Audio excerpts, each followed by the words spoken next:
The Ancient Secret of the Flower of Life, Volume 1.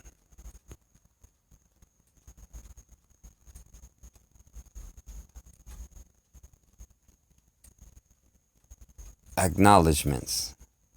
There are so many beings, in the hundreds, who have helped bring this work to completion. I can't name them all, but I feel a need to recognize a few. First of all, the two angels who entered my life long ago and who have lovingly guided my life. You are most honored. Thoth, the ascended master from Atlantis, Egypt, and Greece, has given me a great deal of the information in this book. My family, my wife, Claudette, and my children, who have been my greatest love and inspiration in life.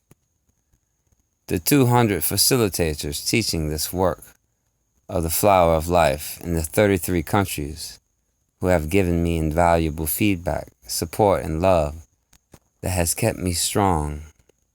The thousands of students who have written loving letters telling how this work has changed their lives.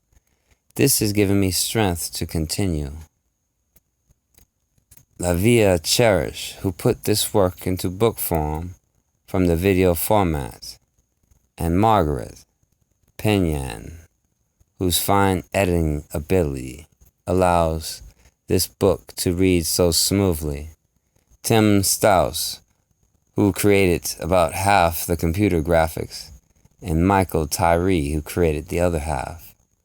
They have made it possible to understand what was being said. And Orion Swanson, the owner of Light Technology Publishing, who had the faith in me to publish this work. To the rest of you who are too numerous to name, I thank you all from my heart with the prayer that this work will actually help people understand who they really are, so that together we can create a more loving world and perhaps even a more loving universe. Thank you, dear ones. Preface. Only one spirit, long before Sumeria existed, before Egypt had built Saqqara, before the Indus Valley nourished, spirit lived in human bodies, dancing in high culture. The Sphinx knows the truth. We are much more than we know, we have forgotten. The flower of life was and is known by all life. All life, not only here but everywhere, knew it was the creation pattern. The way in, the way out. Spirit created us in this image. You know this is true. It is written in your body, in all your bodies. Long ago we fell from a very high state of consciousness, and the memories are just now beginning to emerge. The birth of our new, old consciousness here on earth will change us forever and return us to the awareness that there is truly only one spirit. What you're about to read is a journey of my life through this reality, how I learned about great spirits and about the relationships that each of us have with all life everywhere. I see great spirit in the eyes of everyone, and I know that he, she is within you. You already hold within your deepest being all the information I will be sharing with you. When you first read it, it may seem like something you've never heard before, but it isn't. This is ancient information. You can remember things that are deep inside you, and it's my hope that this book will trigger these things so you can remember who you are, why you came here, and what your purpose is for being here on earth. It is my prayer that this book will become a blessing in your life and give you a new awakening about yourself and something about you that is very, very old. Thank you for sharing this journey with me. I love you deeply, for in truth, we are old friends. We are one. Druvalo.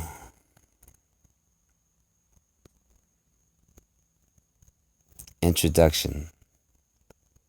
Part of my purpose in presenting this work is to assist people to be aware of certain events that have happened on this planet, or are presently happening, or are about to happen, events that are radically affecting our consciousness and the way we're living today. By understanding our present situation, we can open to the possibility of a new consciousness, a new humanity emerging on Earth. In addition, perhaps, my dearest purpose is to inspire you to remember who you really are and give you the courage to bring your gift to this world. For God has given each one of us a unique talent which, when truly lived, changes the physical world into a world of pure light. I'll also be giving mathematical and scientific evidence to show how we got here. As spiritual beings in a physical world, in order to convince the left brain, analytical part of us, that there is only one consciousness and one God, and that we are all part of that oneness. This is important, for it brings both sides of the brain into balance.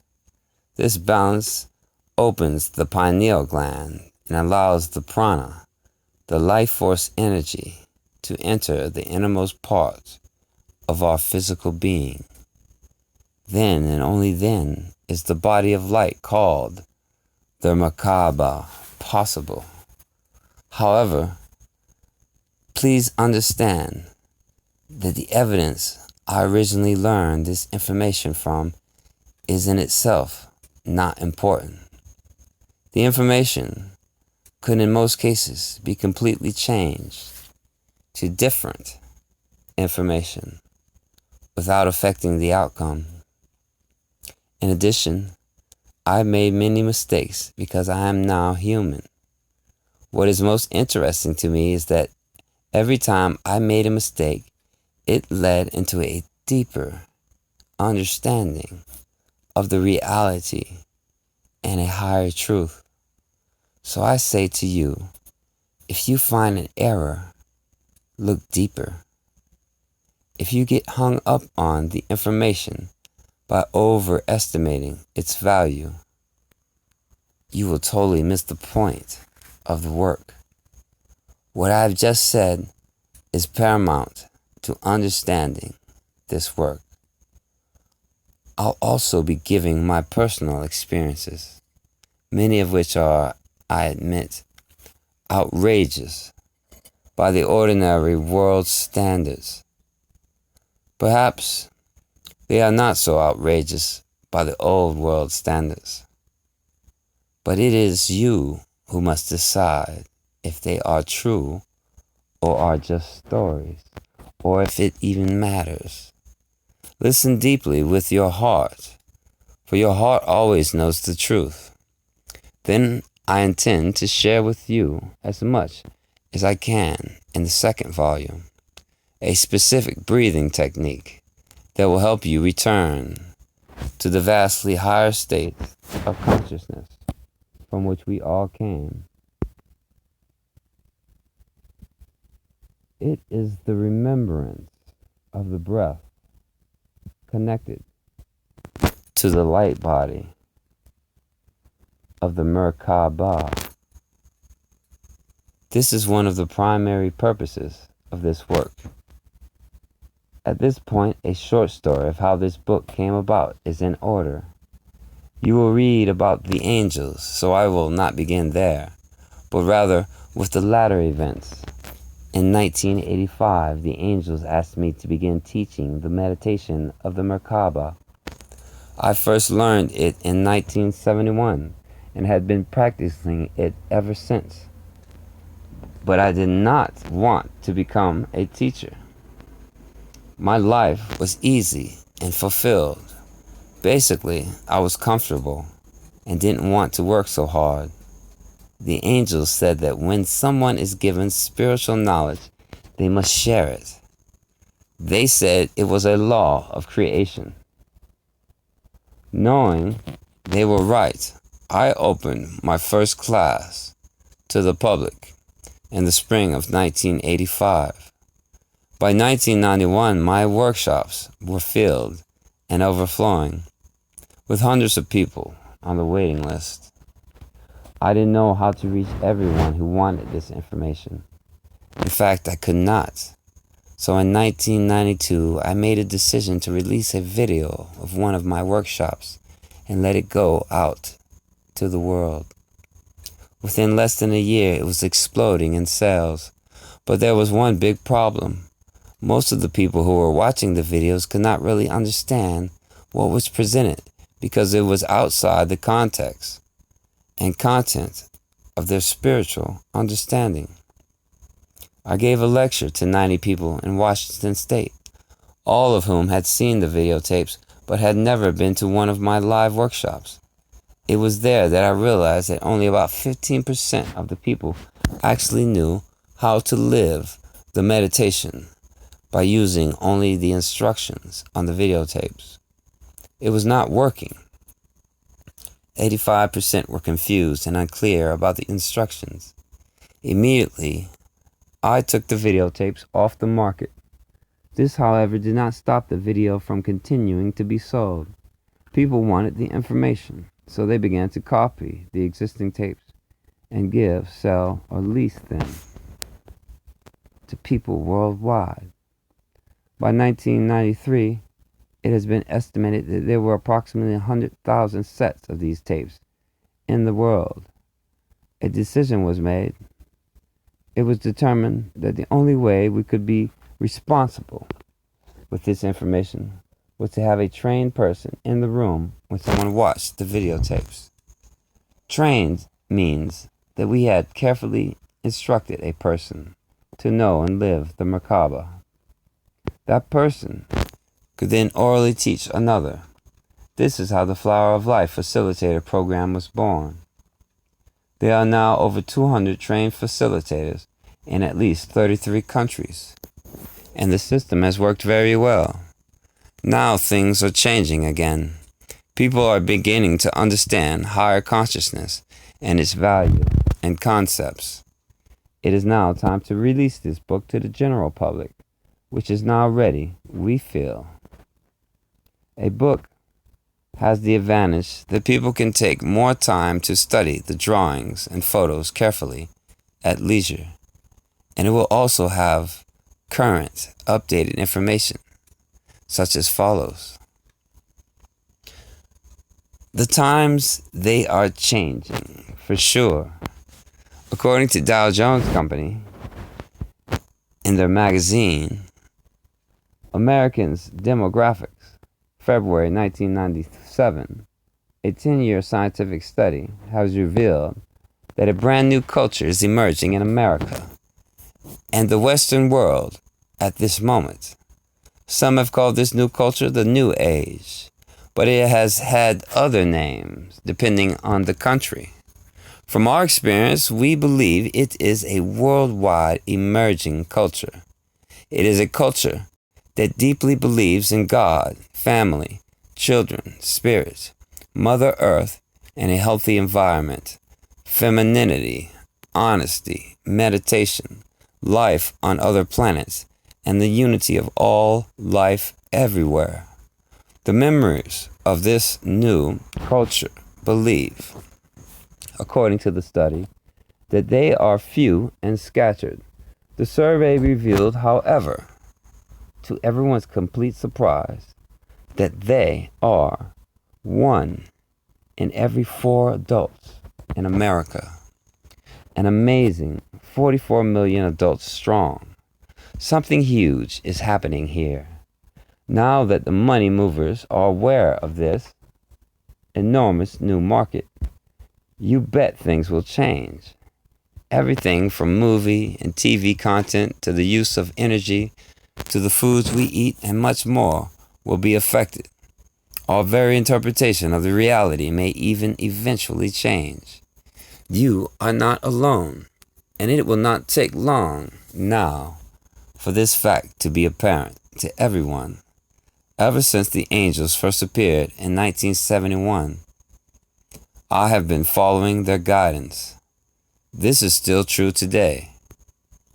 It was the angels who gave me the meditation of the Mer Ka Ba, and it is the meditation that is important here, not the information that is presented. The information is used just to bring us to a point of clarity so we can enter into a particular state of consciousness. Understand that as I received the scientific information in the early years from 1971 to about 1985, I thought it was for my own personal growth. When I would read a scientific paper or magazine, I would discard it, not realizing that in the future I would have to prove what I was saying. Most of the articles have been located, but not all. Yet this information needs to go out. You, the reader, have strongly requested it. Therefore, whenever I can, I will document my statements. But some proofs are lost, at least for the moment. Also, part of the information is from non-scientific sources, such as angels or interdimensional communications. We understand that straight science needs to be separate from a source who is considered psychic. Scientists are concerned about their credibility. As a side note, I would like to comment that this is similar to a male saying to a female that her feelings are not valid and that only logic is true or valid, that logic must be followed. Naturally, she knows another way. It is the way of life itself. It flows. It has no male logic, but it is equally true. I believe in both, in balance. If you can conceive of a person using both science and psychic abilities together to explore the reality, you have come to the right place. Whenever possible, I will differentiate between the two types of sources so that you are clear. This means that you must go within yourself to see if this information is true within your world. If something does not feel right, then discard it and go on. If it feels right, then live it and see if it is really true. But it is my understanding that the mind will never really know abilities, the reality, until it has joined with the heart. Male and female complete each other. When you read this work, you have two choices. You can come from your left brain, your male side, and take notes and carefully see the logic in each step. Or you can come from your right brain, your female side. Just let go and don't think. Feel. Watch it like a movie. Expand it, not contract it. Either way will work. It is your choice. Finally, as I prepared this book, I had to make another decision. Should the final stages of the meditation, the Mer Ka Ba itself, be released? I still feel that an oral teacher is best. Would you jump to the final stages of Tibetan Buddhism after reading one book? What has been decided is that everything will be given here up to the time of the 1993 video, with the precaution that you carefully enter the Mer Ka Ba and still seek out a flower of life facilitator. That information will be given at the end of the second volume. Much has been learned after and beyond these writings that can only be given orally and experimentally. The reason I am giving out the full information is that there are now at least 7 other authors who have reprinted this work in one form or another. Some have taken it word for word, some have paraphrased me, and some have used my artwork and sacred geometry drawings. Some have asked and some have not. But the end result is that the information is out. Much of it has been distorted, and sometimes it is just plain not true. Please know that it is not to protect myself, but to be responsible for the integrity of the work. This information belongs to the universe, not me. It is only the purity of the information that I am concerned with, and your clear understanding of it. The exact instructions for the meditation are on the internet at www.floweroflife.com. But of course, not the hidden knowledge. That is experiential. You must live it. There is other information on the net that states it is coming from me when it is not. There is also information out about the flower of life that is simply wrong or out of date. Hopefully, this work will make clear what has been veiled or distorted. I understand that these people were coming from their hearts, looking for the truth, but it is still my responsibility to you. Therefore, in order to be clear and set the record straight, I am writing this book for all of you who wish to truly understand and know the truth in love and service. Druvalo Melchizedek.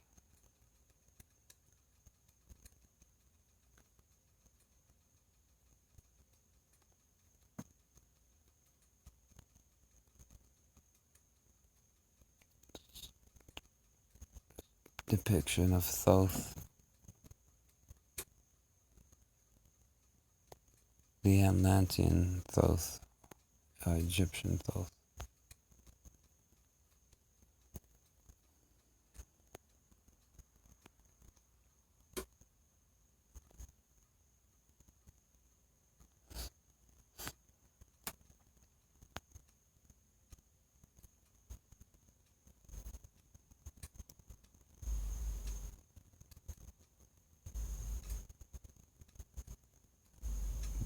Chapter 1.